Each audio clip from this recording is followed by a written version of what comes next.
Ką žinau, į 5 klasę jau, ką žinau, į 5 klasę jau, ką žinau, į 5 klasę jau, tai su dviračiu nevažiuosiu, ne 10 kartą mane pagauna, o 100. Aš nedaug avarijų turėjau, gal 100. Bet vairuodamas automobilį tu gali, padarydamas avariją, sužeisti praeivį tiesiog. Tai ten buvo. Viskas ir sėsi į kalėjimą sėkmingai. Nepadariau. Tai dar ne. Tai klausimas, kada tai padarysi, tu dar teisų neturi, aš tiek jau turėjau avarijų.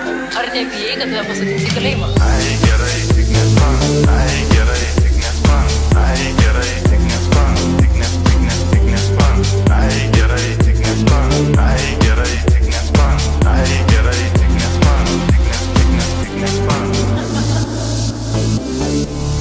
tik nespan, tik nespan.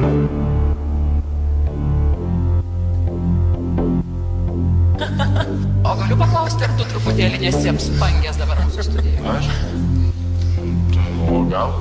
Iš kur tu gauni pinigų šiandien? O pinigų iš kur gaunu, tai čia jums tikrai neaktualu žinoti. Irgi ne mano reikalas. Be abejo.